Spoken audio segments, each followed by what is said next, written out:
안녕하세요. 11주차 교육 선발과 입시 제도 및 교육 경쟁의 발표를 맡은 17학번 박승균, 20학번 허누리, 21학번 김민주입니다. 첫 번째 발표를 맡게 된 김민주입니다. 저희의 발표 순서는 다음과 같습니다. 사회이동과 교육 선발을 소개하고 교육제도와 관련된 선발 이론을 소개하겠습니다. 그 후에 교육 선발 기능에 대한 관점에 대해 살펴보고 마지막으로 교육 평등과 교육 경쟁에 대해 살펴보겠습니다. 첫 번째는 사회이동과 교육 선발입니다. 사회는 일단 전통사회와 개방사회로 나눌 수 있는데요. 전통사회는 신분사회로서 사회이동이 거의 없습니다. 반면에 개방사회는 상업화와 산업화가 함께 진행돼 교육제도는 능력을 배양하고 보증하는 기능을 수행하게 되어 사회이동은 가능하게 되었습니다. 사회이동이란 개인 또는 집단의 사회적 지위에 변화가 일어나는 현상을 설명하기 위한 개념인데요. 즉, 하나의 사회적 지위로부터 다른 지위로의 변화라고 말할 수 있습니다. 종류로는 수직적, 수평적 이동과 세대 간 이동이 있습니다. 사회이동은 규속적 기준에 의해 능력을 평가하는 사회, 업적 기준에 의해 능력을 평가하는 사회 이 두 가지의 성격이 존재합니다. 선발과 분배에 대해 살펴보겠습니다. 일단 부, 권력, 위신, 기술 등과 같은 사회적 자원의 보유량은 사회적 지위를 결정한다는 특징이 있습니다. 그리고 여기서 학력은 사회적 자원의 분배와 높은 관련성이 있는데요. 학력 그 자체가 다른 자원 획득의 수단적 기능을 수행하기 때문입니다. 따라서 교육을 수행하는 학교는 가능한 한 많은 사람이 더 높은 지위를 가지도록 동기부여를 하는 가열 기능과 사람들을 준비된 지위와 역할의 수에 맞도록 적절하게 감소시키는 냉각 기능을 가집니다. 그렇다면 이러한 기능을 수행하는 학교가 선발, 분배 과정에서 중심적 역할을 하는 이유는 무엇일까요? 우리 사회는 고도의 지식과 기능을 필요로 하는 직업이 증가하고 이 상황에 따라 학교는 하나의 선발 기제가 되었으며 사회의 자격 제도와 시험 제도를 결합해 기능을 수행하기 때문입니다. 두 번째는 교육제도와 선발입니다.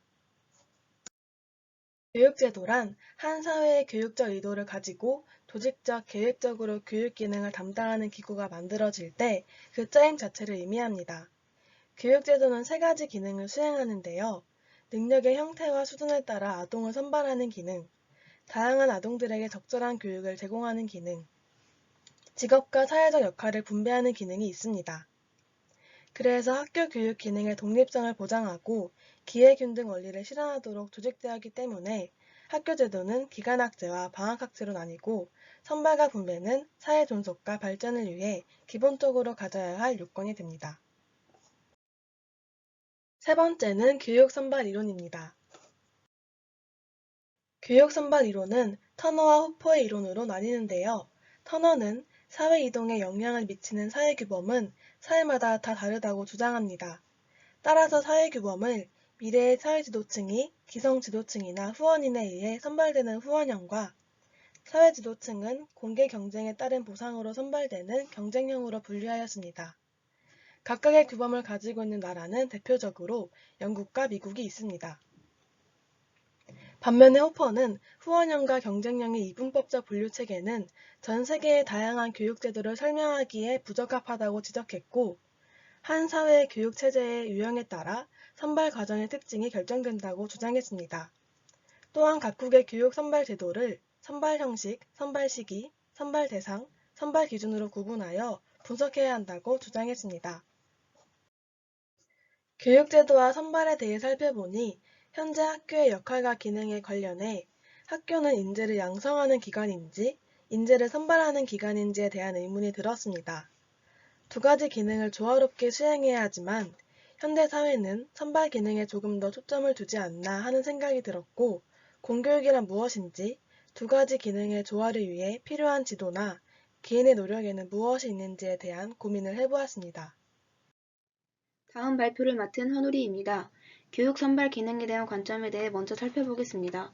먼저 교육 선발이란 적재적소에 맞는 인재를 선발, 분류, 배치하는 기능을 합니다. 이에 대해서 다음 슬라이드의 기능론, 갈등론의 관점으로 나누어 살펴보겠습니다.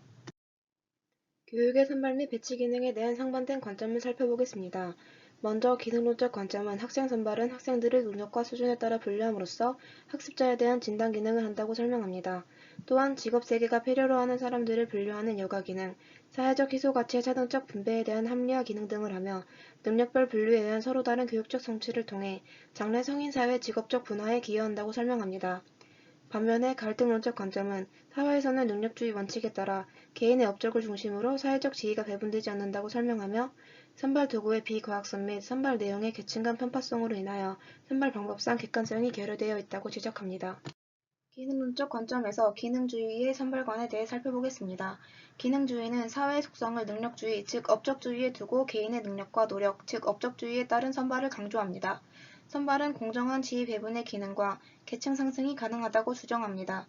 교육 선발은 학생을 능력에 따라 선발하여 능력에 맞는 교육을 제공하고 학생의 성취 수준에 맞는 사회적 지위를 배분해주는 역할을 하기 때문에 교육 선발이 공정하다고 보고 있습니다. 그리고 교육이 개인의 능력을 증진시켜주기에 교육의 기회를 확대하여 이전보다 높은 사회적 지위를 배분받을 수 있으므로 계층의 상승 이동이 가능하다고 보고 있습니다. 기능주의의 능력별 선발관에 따른 사회 진출도는 화면과 같습니다. 첫 번째로 학생 선발, 즉 투입에 해당되며 두 번째 교육 내용은 교육 경험에 해당됩니다. 다음으로 세 번째 교육 성취는 교육 결과에 해당됩니다. 마지막 네 번째 사회적 지위 분배는 산출에 해당됩니다. 다음으로 갈등론적 관점에서 살펴보겠습니다. 갈등론에서는 학교 교육의 선발 과정은 지배계층에게 유리하게 편성되어 있어 피지배계층의 아동은 학교 교육에 대한 적응력에서 불리하게 작용한다라고 주장합니다. 또한 갈등론에서 교육 선발을 지적하는 내용은 다음과 같습니다. 교육 선발은 불평등 재생산 도구라고 주장합니다.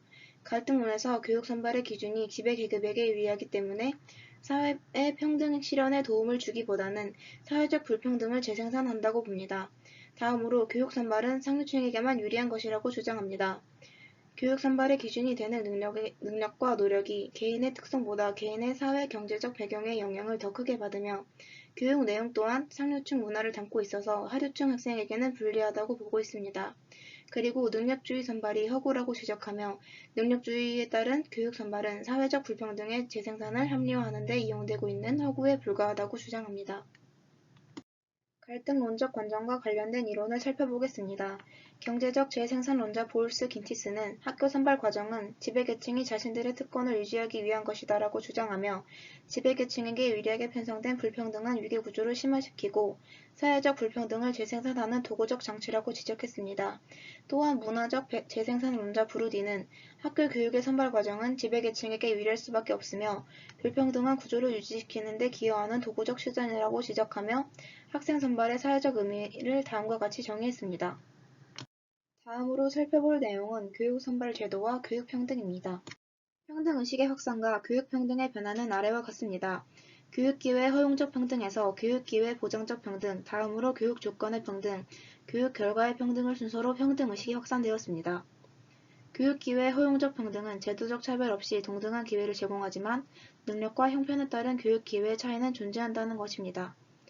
교육기회 보장적 평등은 취약을 보장해주는 대책을 시행하며 대표적인 예로는 중등교육의 무상화가 있습니다.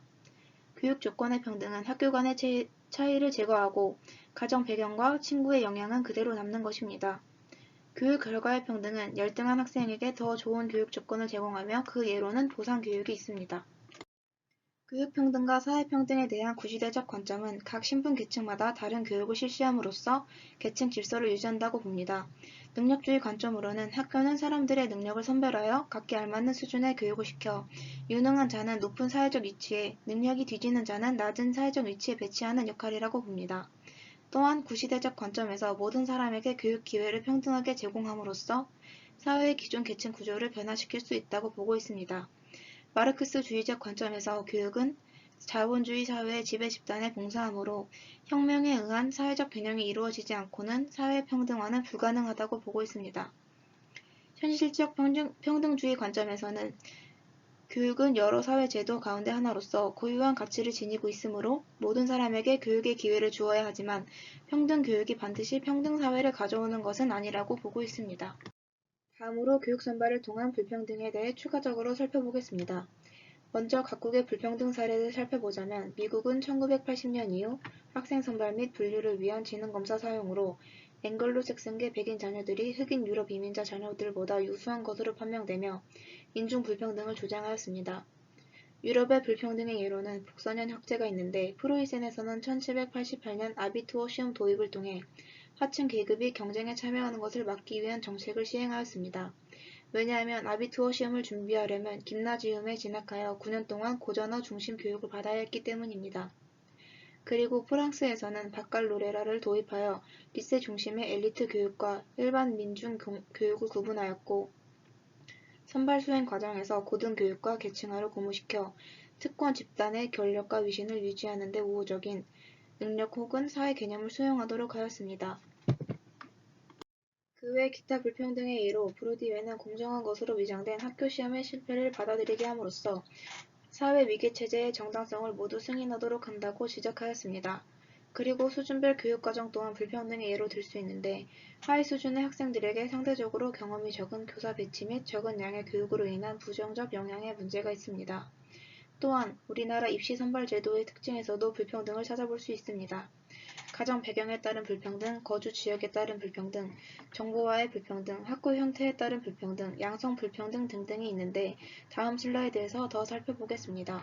1974년 고교 평준화 정책 시행 후 학생, 학부모의 교육 선택권을 보장하기 위해 영재교육 종합방안 추진 계획에 따라 과학고 설립 이후 외고, 국제고, 체육고 등의 학교가 설립되었는데 이에 대해서 특목고 진학을 위한 사교육비 증가, 특목고 학생들의 새로운 대학 진학 경로 형성과 그에 따르는 사회 직업 획득, 소득을 결정짓는 사회 구조에 의한 불평등 논쟁이 발생했습니다.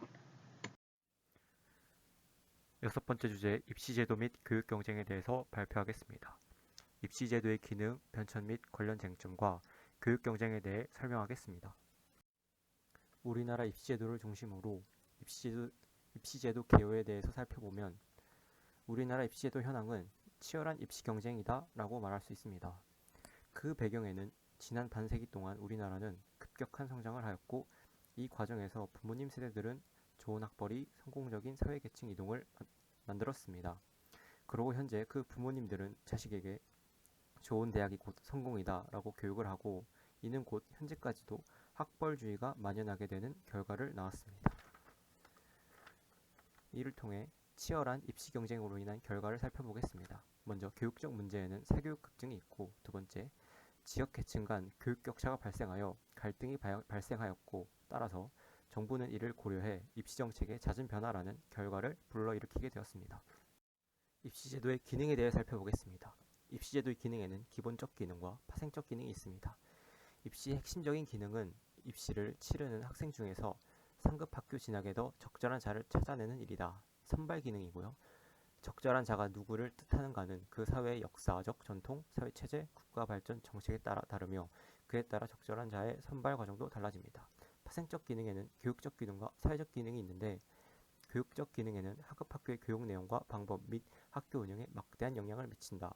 그리고 입학시험은 응시자들의 학습 동기를 유발, 학습에 중요한 영향을 미치고 입학시험은 사회 일반의 교육관을 형성하는 데 중요한 요인이 되며 학교의 교육 성과에 대한 사회적 평가의 기회를 제공합니다. 사회적 기능에는 지나친 경쟁으로 인한 긴장감 조성, 경제적 부담, 입시 산업의 형성이 있습니다. 다음으로 입시제도의 변천에 대해서 설명드리겠습니다. 우리나라는 매년 입시제도가 바뀝니다. 이 바뀌는 걸 전부 설명할 수 없고 크게 몇 가지에 대해서만 설명을 드릴 건데요. 먼저 중등학교 입시제도에 대해서 설명드리겠습니다. 1969년 중학교 무시험 진학제도 단행을 하였습니다. 우리는 이전 중학교 입학 시험 문제의 출제 오류에 대한 무죽파동 사건을 알았는데요. 이를 통해 초등학교 아동 입시가 엄청 빡세다라는 것을 알 수 있었습니다. 따라서 정부는 이런 입시 지역으로부터 해방시키고 경쟁 해소를 위해 중학교 입학시험을 폐지했습니다. 다음으로 1974년 고교 평준화 정책을 시행했는데 이는 입시 관련 쟁점 파트에서 더 자세히 다루겠습니다. 2021년 현재 입시라고 하면 대부분 대학 입시를 가리킵니다. 고등학교는 평준화 정책을 실시하는 지역이 많고 비평준화라고 하더라도 고입 선발고사 폐지, 내신만으로 반영하므로 대입과 달리 복잡한 전형이 없습니다. 대학 입학 시험 제도의 변천은 크게 대학별 단독 시험기, 대학 입학 예비고사기, 대학 입학 학력고사기, 대학 수학 능력 시험기로 나뉘어집니다. 참고로 고교 내신 병행제는 1981년부터 시행되었습니다. 입시제도 관련 쟁점에 대해서 설명드리겠습니다. 입시제도와 관련하여 논란이 제기되었던 주요 쟁점에는 고교 평준화 정책이 있는데요. 먼저 정의를 보자면 지역별로 추첨을 통해 해당 지역에 있는 일반기 고등학교의 학생들을 나누어 배정하는 교육제도입니다. 이 정책에 대해서 폐지하자는 주장은 교육의 수월성 및 경쟁력이 상실하고 좋은 학교도 그냥 평범한 학교로 만든다. 학력의 하향 평준화, 학생의 학교 선택권 제한, 교육 경쟁력 저하를 근거로 폐지를 주장하였고 유지를 주장하다는 입장은 교육의 형평성과 기획윤등 차원, 중학교 교육 정상화, 고등학교 간 격차 해소, 고교 서열화 폐지를 근거로 주장하였습니다. 다음으로 산불 정책에 대해서 설명드리겠습니다. 산불 정책은 기여 입학제, 고교 등급제, 대학별 본고사를 금지하는 정책입니다. 먼저 기여 입학제는 특정 학교에 물질을 무상으로 기부하여 재정적 공로가 있는 경우 대학 입학을 가능하도록 특례를 인정하는 제도입니다. 논쟁은 대학의 지정난을 해결하고자 또는 그리고 대학의 경쟁력 확보, 재원 확보를 통해 저소득층 대학생에게 장학금을 혜택을 통한 찬성하는 입장이 있고 기여 입학제가 계층 간 교육 기회의 격차로 인해 사회 통합을 저해 돈 많은 사람은 그냥 대학을 간다. 그리고 대학 서열 고착화 학벌주의 확대에 대한 반대의 입장이 있습니다. 다음으로 고교 등급제가 있습니다. 전국의 고교의 등급을 매겨 학교생활기록부 성적을 반영할 때 가산점을 주는 제도입니다. 논쟁을 살펴보자면 찬성하는 입장에는 내신 성적 부풀리기가 만연한 상황에서 학교 간 학력 차이를 반영한 전형은 불가피하며 사립학교는 기본적으로 학생 선발과 학사의 운영 등에서 자율성을 보장받아야 하므로 대학에 학생 선발권을 주어야 합니다. 반대하는 입장은 능력에 따른 선발이라는 기본 원칙을 훼손할 뿐 아니라 특정 학교의 우대가 고교 서열화를 촉진, 사교육비 증가, 특정 지역의 부동산 가격 상승하는 부작용 발생 등을 들어 반대를 하고 있습니다. 다음으로 본고사에 대해서 설명드리겠습니다. 대학별로 실시되는 국영수 중심의 차필고사를 얘기하는데요.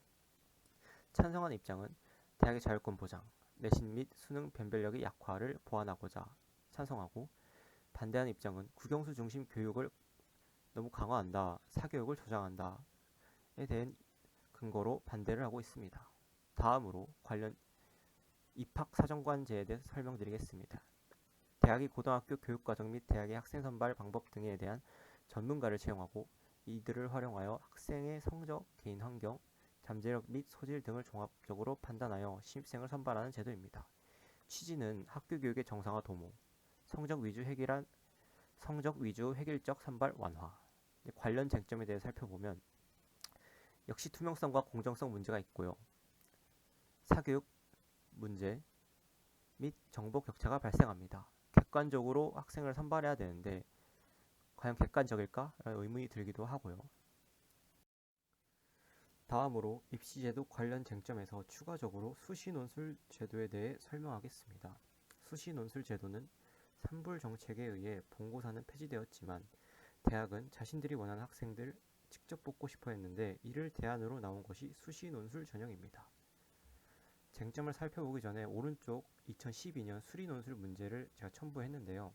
제가 수학을 전공했는데 전공자 입장에서 이 문제는 되게 어려운 문제라고 저는 생각합니다. 따라서 학교 교육만으로 과연 풀 수 있을지 의문이 제기되었는데요. 저는 개인적으로 학교 교육만으로 힘들다고 생각합니다. 이것은 곧 사교육이 절대적으로 필요하다는 것인데요. 그러면 사교육을 받지 못한 학생들은 수시 논술 제도에 대해서 되게 불공평하다고 생각이 많이 들 겁니다. 이러한 문제 제기가 계속되면서 수시 논술 제도의 전망은 먼저 2015년에 먼저 서울대가 수시 논술을 폐지하였고 18년엔 고려대가 수시 논술을 폐지했습니다. 22년부터 대학교별 수시 논술이 단계적으로 폐지한다는 전망이 밝혀졌습니다. 다음으로 교육 경쟁과 관련된 내용을 살펴보겠습니다. 첫 첫 번째, 학력의 가치와 학력주의에 대해 설명하겠습니다. 학력의 가치의 기능에는 세 가지가 있는데, 먼저 도구적 가치와 기능. 학력이 직업적 역할을 수행에 유용한 측면을 말하고요. 질서적 가치와 기능은 한 번 취득한 학력이 개인에게 일정한 자격을 보장함으로써 특정한 신분을 부여하여 일종의 기속적 지위의 보증서 기능을 합니다. 학력의 선발적 가치는 도구적 가치와 질서적 가치를 동시에 가진 학력을 취득하기 위하여 모든 학부모와 학생들이 경쟁하게 됨으로써 학력이 높은 지적 능력과 지위 상승을 위한 동기 유발의 원천이 되는 측면을 가리킵니다. 이 세 가지 가치가 삼위일체 형태를 갖추게 되면 학력주의가 성립하게 됩니다. 다음 두 번째, 학력의 지위 분배 기능 강화와 교육 경쟁 심화에 대해 설명드리겠습니다. 학교의 지위 분배 기능이 커질수록 교육 경쟁의 강도는 높아집니다. 학력의 중요성이 커지면 학력주의 사회가 만연하게 되고, 이를 통해 교육 경쟁도 심화되게 됩니다. 세 번째, 교육 경쟁의 상위 경쟁과 하위 경쟁의 개념과 연쇄고리에 대해서 설명드리겠습니다. 하나의 경쟁이 다른 경쟁의 과정적 수단 혹은 준비로서 기능을 할 때 그것은 하위 경쟁이며, 상대적으로 목표에 위치해 있는 경쟁은 상위 경쟁이라고 정의합니다. 교육에서 살펴보자면 하위 경쟁에는 교육 경쟁이 있고, 상위 경쟁에는 사회 경쟁이 있습니다. 교육에서는 고교 교육에서의 경쟁이 하위 경쟁이고, 대학 입시 경쟁이 상위 경쟁입니다. 이를 통한 가설에는 세 가지가 있는데요. 상위 경쟁이 치열할수록 하위 경쟁도 치열하다. 상위 경쟁의 양식은 하위 경쟁의 양식을 결정한다. 상위 경쟁이 치열할수록 하위 경쟁의 연세는 길어진다가 있습니다. 네, 이상 발표를 마치겠습니다. 감사합니다.